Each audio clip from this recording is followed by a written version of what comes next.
Welcome back to the Bad Blood Podcast, everybody. Today we've got the one and the only Zak Miller. How are you doing, my man? Yeah, I'm good, mate. How are you? How was the new year? Yeah, it was sound, mate. Quiet one over Christmas and New Year. Kept ticking over in the gym, but yeah, bang back at it now. How was yours? All right. It was all right, mate. Aye, nice and quiet. Seen the band. That's all I wanted. Yeah, Nice, quiet. that, Seen the sun, and then come back and just chill. Do you know what I mean? that's the one. That's the one, How's mate. Yeah. training been anyway since you've been back?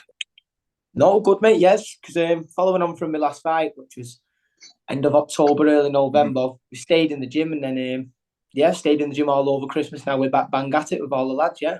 Because you had some really good sparring before the Christmas, didn't you? You were sparring with the likes of Michael Conlon, Peter McGrail.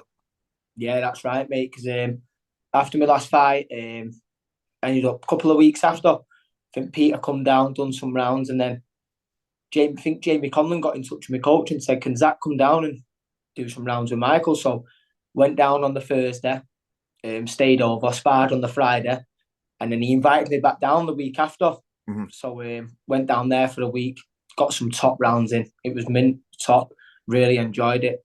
What is it like going in with a man like Michael Conlon? Because he's really done it all. Do you know what I mean? And Yeah, of he's course, yeah. at such a high level. What's it like being able to, well, first of all, what's it like being in the ring with him?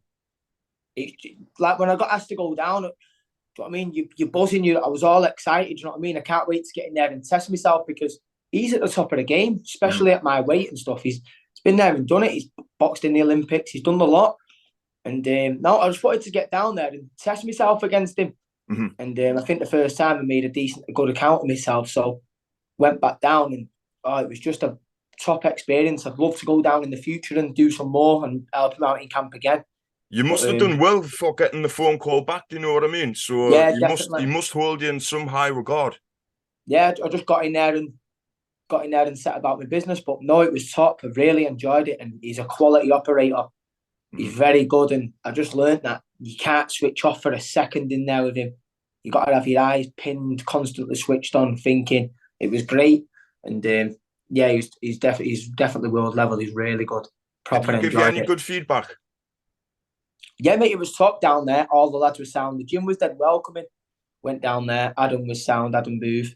Mhm. All the other lads who were training in there. There was another coach in there, Adam Martin. He was a dead nice fella. Yeah, they welcomed us and got in there, and I think they just respected that we got in there, didn't mess about, done the rounds, and Yeah. yeah, that was it, done our thing. But I'd love to go down again in the future as a top kid, Michael. I really enjoyed it. Say it, obviously it's beneficial for you as well, being able to pick the man's brains afterwards. Did Yeah, did you get much time to spend with him after the spar? Did you spend 10, 15 minutes saying where you could go right, go wrong, where you went wrong? yeah, we had a bit of a chat, mate, and obviously we was doing stuff after the session that he was doing bits of his core work or whatever. I was finishing off mine, but no, we had a chat, and no, it was great. I think he'd be happy to have me back down in the future, hopefully. Obviously, if he's fighting in orthodox and stuff like that, Yeah. I'm similar to what he wants. But no, it was great. I really enjoyed it. But I've got some rounds in with another kid there as well called Kurt Walker. He's Not too another familiar. yeah, he's another Olympian. Conlon's friend, I think, and Irish lad down there. So I'd sparred Michael, then ended up doing some good rounds of him as well. So it was top experience, mixing it with all them. It was Yeah. great. We had Raza Ramza down there as well. He was sharing some of the rounds with me and Mick. And no, it was great just to be about it. Do you know what I mean? Yeah. Well, how was sparring Peter? Is he tricky, awkward? Yeah, Peter's very good. He's another Really one. good. He's class. Do you know what I mean? If you're mixing it with them, you're mixing it with the top kids. Do you know what I mean? And I was in there with him. You same again. You've just got to be very switched on. His feet are quality. If you've not got very good footwork, you're knackered. You know what I mean? He'll be Yeah. around you. He'll be around you. But same again. No, you've got to be very switched on, sharp. Everything's High got to be IQ. on point, or else you're in for an hard spar. So Yeah, you're 10 and 0 now, Zach. yeah, Obviously, you were meant to be fighting Michael Ramabaleta in yeah. October for the Central Area title. That's That's right. that's what you're scheduled to fight for in March. Yeah, How's training been going? How's prep been going? Did it? yeah. I was meant to fight Michael end of October, early November for the Central Area Super Bantamweight title. And training had gone top. Camp was mint. Got to it. I think it was the day before. the day of the weigh-in. Yeah. Walked through the gym doors and got a text. It was mad. Walked through the gym doors, ready to do it and all that. Got there and said he pulled out through an illness, which I don't know. Do you know what I mean? If he's pulled out through an illness, I'm sure you know you're ill earlier in the week, and we could have got a replacement for the central area, but we couldn't. We ended up fighting Brett Fido and ended up getting a 6th rounder. So I did still box, but I couldn't get anyone for the central area, which I really wanted before Christmas, because that had a kick-started me this year then to push on to the English or whatever Steve and Kevin wanted me to fight for. But no, it's been rescheduled for the 18th of March. I think it's 8 weeks on Saturday. I'm ready to go, do you know what I mean? I was ready last time. So if I don't know if I get in there. The only time I'll think, I'll never trust anyone. I'll just trust them when they're over the other side of the ring to me. Do you know what I mean? And then I know it's on. How much of a pain in the backside was that when he pulled out? Because I know for a fine fact you've been very polite, because training would have went in, costs and that. But how mentally did you get yourself back up for that? No, it was just I stayed professional. Do you know what I mean? I stayed professional. I ended up weighing in on the day. So it was things that I didn't really want to do, but I stayed professional. I still had a fight in Brett Fido, and he turned over a couple of good prospects and a couple of decent kids. So I knew I had to be switched on. So I got in there, done my job, and then luckily the Conlon sparring come about after that. So that G'd me up a bit. I was buzzing with that, but I just had to get in there and be professional and do the job. There was still a job in hand. Do you know what I mean? Yeah. So obviously you're out again in March. Are you gonna? Because we touched upon something before the interview. We're not going to go full detail into it. What happens if this fight doesn't come off?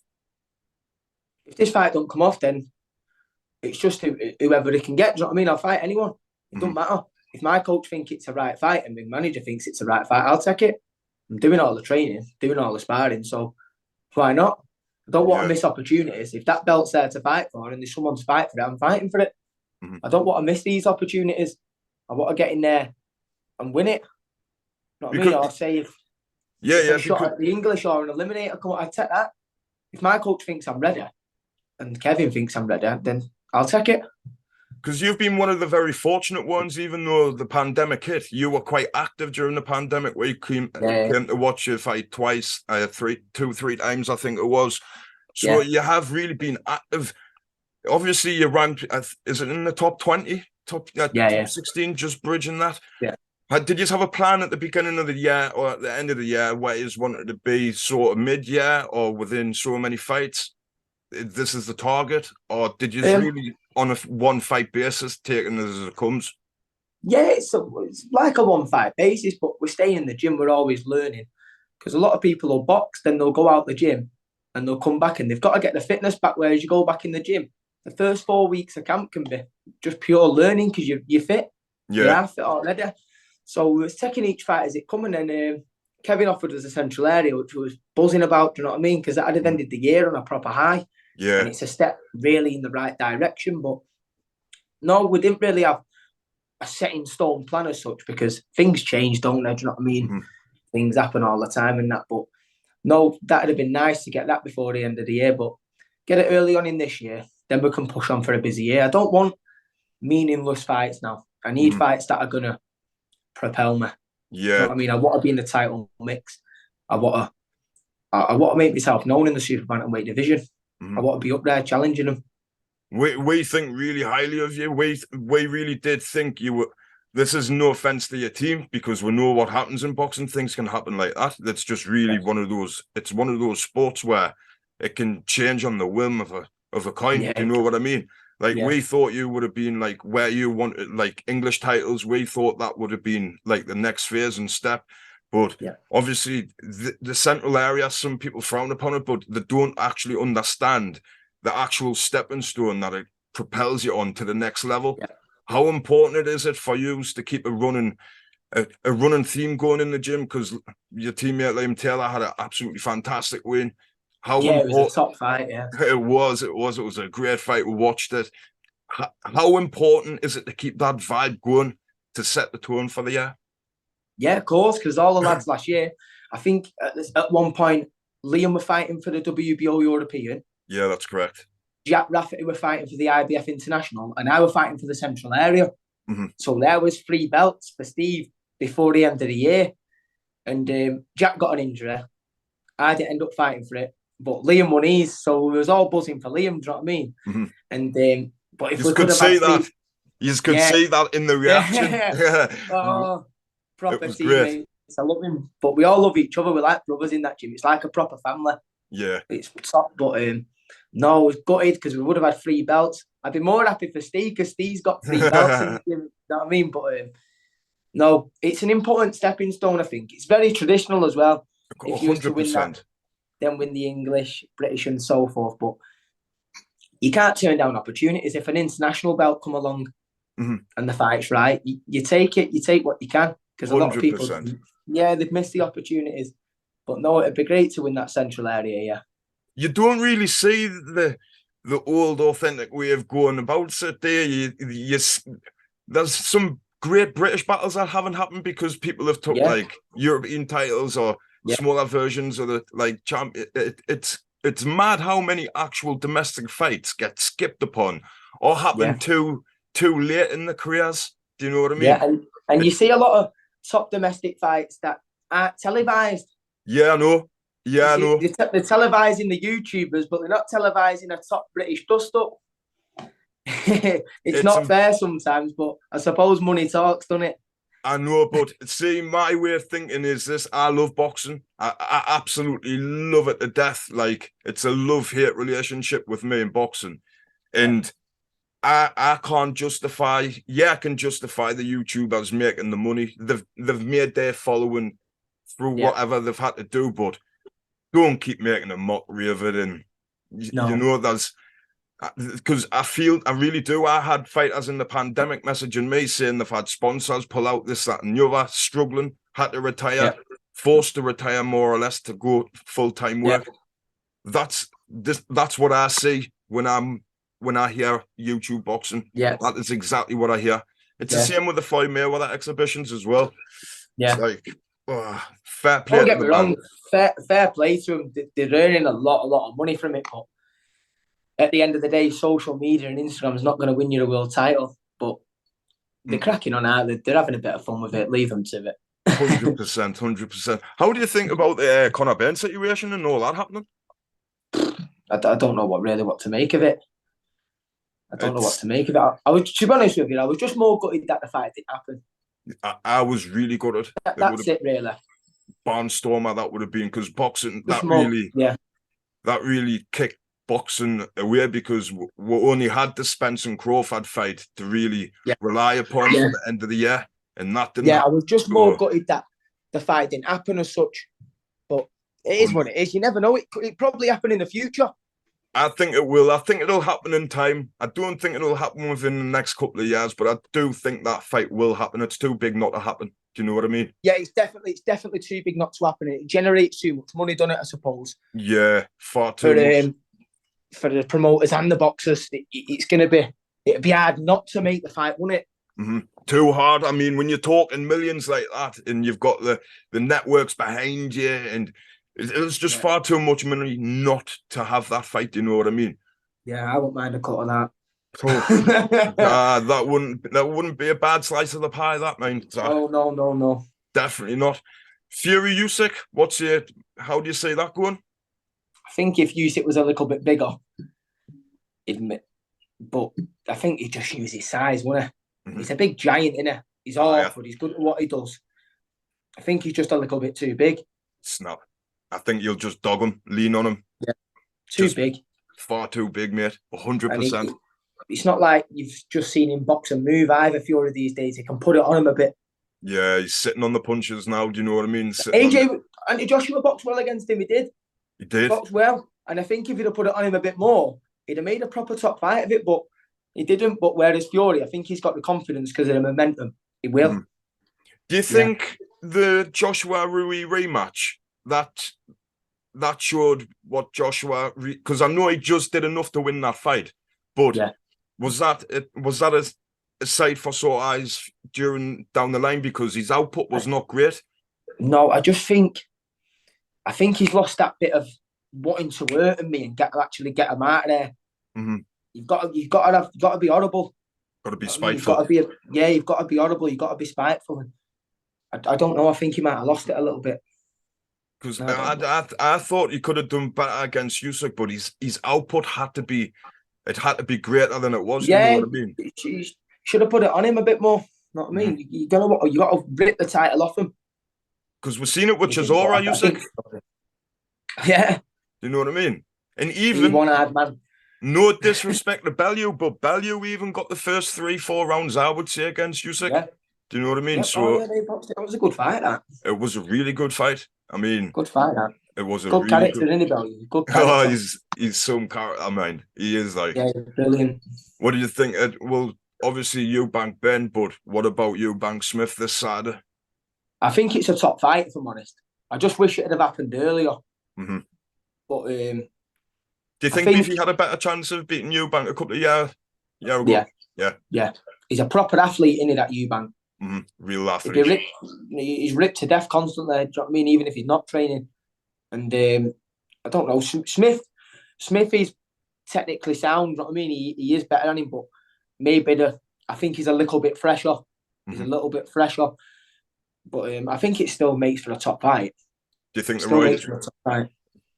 Having Roy Jones in his corner again will have an effect? I don't think so. I don't think he listened to anyone but himself. That's what I was just saying to my mate the other day. He made a chocolate to eat himself, wouldn't he? You know what I mean? That's the truth of the matter, though. Do you know what I mean? It? It's the character. I mean, yeah, his dad developed that character and he's took on the persona, but he's playing it well, innit? You know what I mean? He's playing it well. He won fans over when that happened with Conor. Yeah. Do you know what I mean? I seen them in the Twitter section. I'm like, your fan base has grown. You're turning on people. Yeah. You know what I mean? Yeah. So, no, he's playing the villain well. He's playing them damn well, bro. Damn well. Do you know what I mean? Promoter's dream, innit?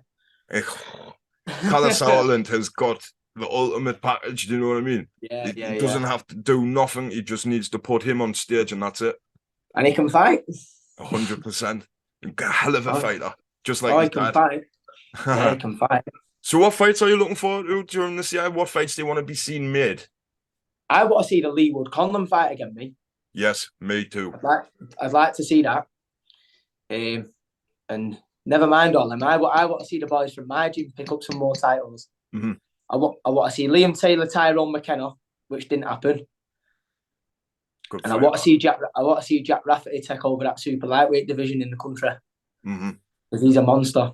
He's a beast. He's a beast, Jack. Down at 10 stone, he's a beast. They're in trouble. Once he gets on a roll, he's back from injury now. He's over in Fuerteventura now on training camp, and hopefully he'll be out. He'll be out within the early start of the year, hopefully the first half of the year, and back in title contention. He's on beast mode then. Yeah, he's on beast mode, Jack. Liam and Jack, the boys. Well, Zach, that's pretty much it.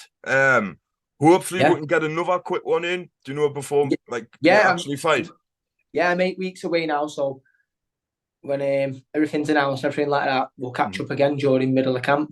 1,000,000%. Do you want to thank any sponsors who you've got? Yeah, of course, because obviously I went full time, didn't I? And if it weren't for these, I won't be able to now. So it's We Build Recruitment, got Mike and Was, and Tora Security, Marcus and Graham. They helped me out massively. That was actually one of my questions, mate. How is turning over like that? What's the difference? It's great, mate. It's great. And it was hard at first when I was working in that. I think we touched on it last time, but due to Tora Security and We Build Recruitment now, I'm doing what I've always wanted to do, my full-time boxer. So I can't thank them enough. And yeah, again, it's going to support me right through 2023. And it's going to be a big year. We're going to win titles this year. They are vital sponsors, like, because they're the backbone of the fighters during the early start of the career. Do you know what I mean? Yeah. Until you start making that TV money. No, they are. It's hard. It's hard. It is very hard. And without them, like I say, I won't be doing it. And plus, without my fans who come out every time I do good tickets every time, without them, I've been knackered as well. Oh, you always bring every fight we've been to. Yeah. Who's paying for opponents? Who's doing this? Who's doing that? You know what I mean? So I can't thank my sponsors and my fans enough. You definitely bring a crowd, like definitely. Yeah, I tried We to. Yeah, witnessed that a few times. tried to. No, we all do all right in our gym as well because we're close. We're like a family. Even like Liam's fans will come and watch mine. Mine will go and watch Jack's. So it's good. Do you know what I mean? So we're building up a top relationship with all each other's fan base. It's great. That's so crucial in a gym. That when a gym is like that, and it's just so close knit, you can't beat it. Honestly, it's close now. You can't. Like even Terry Flanagan's been back in the gym this week training with us. That's been top. That's been top to have Terry back down. Yes, man. Yeah. It's still punch all our heads in. Turbo, he was some fighter back in the day. Like I was. He's great. No, he's great. He jumped on the pads with Steve the other day. Knocked him in for a couple of rounds and still got it. He's still got it. All these boxers from like 10 years ago who were banging the middle in the mix and mixing it with top opponents throughout the world. They always never seem to lose it up there. It's always just half a step. You know what I mean? No, he's good, mate. Yeah, he could get in top nick within 5 weeks. That's scary. That. Oh, he's good, mate. That is scary. But no, I'm gonna chill out for the rest of the day now and got the hill run tomorrow. The old dreaded hill run. What's your record on that? I think I've done 25:15. It is. It's like that. It's up Dovestones. It's an hard one. A lot of boxers do it. Loads have done it, especially from around Manchester. They all know about Dovestones. It's top. It's a good run. How many of you getting in there since you've turned over fully? What's that? How many of them hill runs are you getting in since you've turned like over? When we're in camp, we usually do it near enough every Saturday. Depending on like last camp, we didn't do it too much with the box. Depends what Steve wants. We do a few per camp, but no, it's good. We mix that between we do the hill run and the track. Other than that, we don't really run that much. It'll be interesting to see your times now that you've turned like fully over. Do you know what I mean? Yeah, turned professional full time. They're probably pretty similar. I was a good runner anyway, but no, I don't mind the running. It's just that cold weather I don't like. Get one of them heated bomber jacket things, the heat jackets. God. Yeah, get piss wet through and I'll be about 100 key trying to run up it. Anyways, Zak, much appreciated for jumping on, brother, and we'll catch up soon, mate. Yeah, catch up again soon. Thank you. Much appreciated, Zak. Cheers, mate. See you later.